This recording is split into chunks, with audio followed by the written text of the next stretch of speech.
नमस्कार साथियों। आज वापस से इसी चैनल के ऊपर यूनिक एकेडमी के चैनल पर आपका स्वागत है। और आज हम जो चर्चा कर रहे हैं वो ब्याज के बारे में कर रहे हैं। ब्याज अपने जो चलता है मैथ्स में वो दो प्रकार का चलता है, एक साधारण ब्याज है और एक चक्रवर्ती ब्याज होता है। साधारण ब्याज और चक्रवर्ती ब्याज में सिर्फ यही अंतर होता है कि साधारण ब्याज होता है वो एकदम सीधा सरल तरीके से कैलकुलेट किया जाता है, जबकि चक्रवर्ती ब्याज जो होता है वो ब्याज के ऊपर ब्याज लगता है।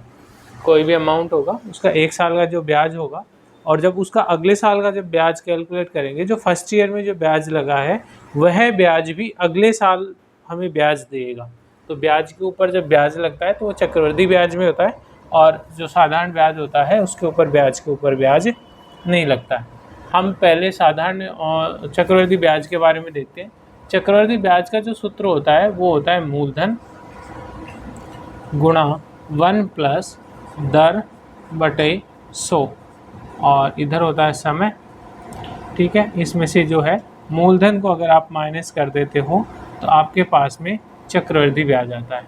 ठीक है, साधारण ब्याज का इसी तरीके से फॉर्मूला जो होता है वो होता है साधारण ब्याज बराबर मूलधन होता है गुणा दर होती है और गुणा समय होता है। ये जो सूत्र होता है ये साधारण ब्याज का होता है। साधारण ब्याज के इस सूत्र द्वारा हम जो है साधारण ब्याज ज्ञात कर सकते हैं। अब आप सोच रहे होंगे कि इसमें नीचे 100 भी आएगा, तो नीचे 100 जरूर आता है, लेकिन वो तब आता है जब दर जो प्रतिशत में दी होती है और उसका जो प्रतिशत होता है, जैसे 8% है तो इस प्रतिशत को हमें बदलना है तो हम 8/100 लिखते हैं। ये जो 100 लिखा है ये इस प्रतिशत का होता है। सूत्र में 100 नहीं होता है, लेकिन किताबों में सब में 100 लिखा होता है ना। ध्यान रहे यहाँ पे 100 नहीं आता है वैसे, पर सारी किताबों में ज़्यादातर जो किताबें हैं उनमें नीचे 100 लगा हुआ होता है।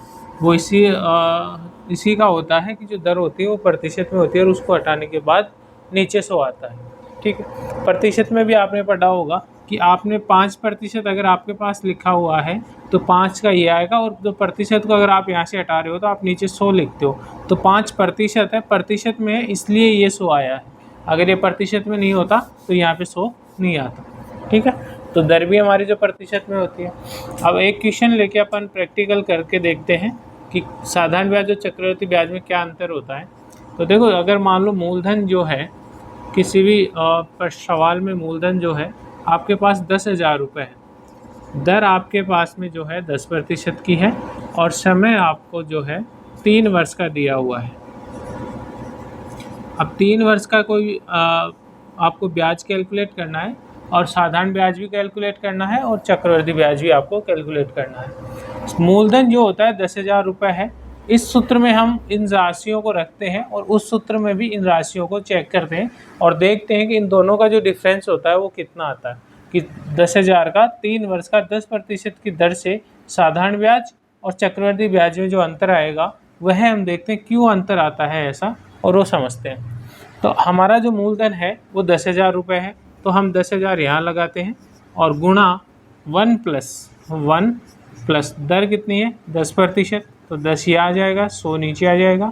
समय आए या जो यहाँ पे आएगा इसका 3 वर्ष का जो समय है वो आ जाएगा, और इसमें से जो हम मूलधन माइनस करते हैं यानी हम इसमें से 10,000 माइनस करेंगे। यहाँ तक का ये सवाल हमने इधर संख्याएँ लिखी हैं सिर्फ, बाकी हमने कुछ नहीं किया।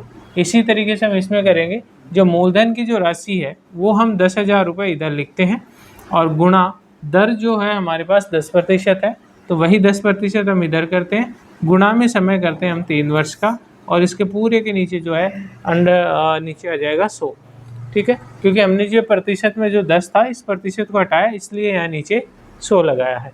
पहले इसको हल कर लेते हैं साधारण ब्याज को, कि 100 में से 2 जीरो हैं, इन 2 जीरो से हम ये 2 जीरो काट सकते हैं, और इधर 100 को 10 से मल्टीप्लाई किया 1,000 हो गया, और 1,000 को हम 3 से गुणा करते हैं तो आंसर आता है 3,000। यानी जो 3,000 रुपये है ये इन 10,000 रुपये का 3 वर्ष का साधारण ब्याज है 10% की दर से। ठीक है, ये तो हो गया कौन सा, सिंपल इंटरेस्ट। इसका आंसर आ गया।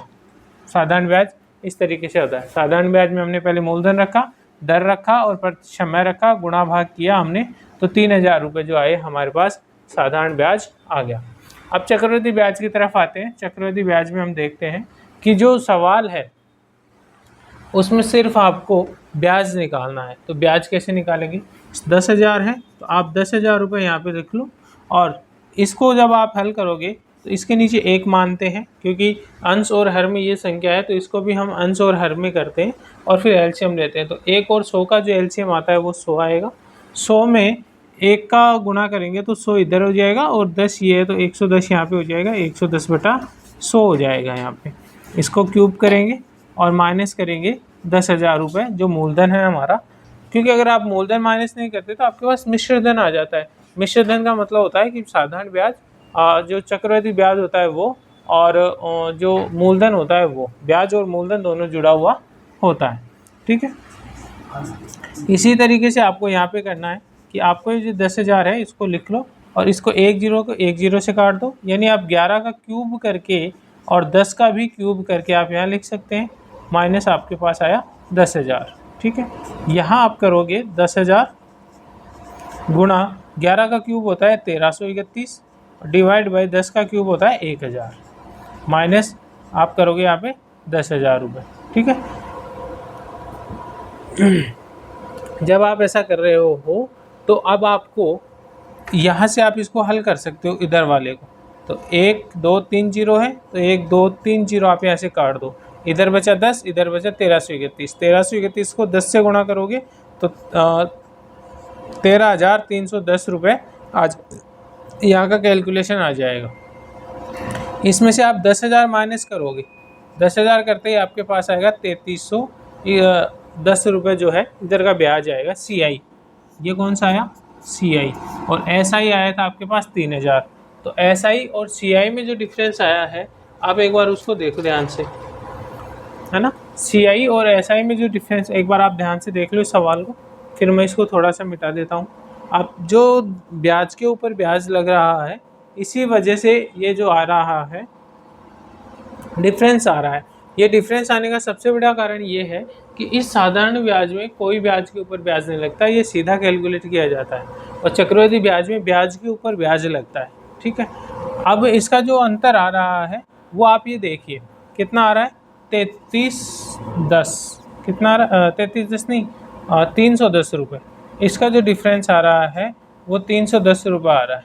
ठीक है, इसी डिफरेंस जो है आंसर होता है ऐसे प्रश्नों का।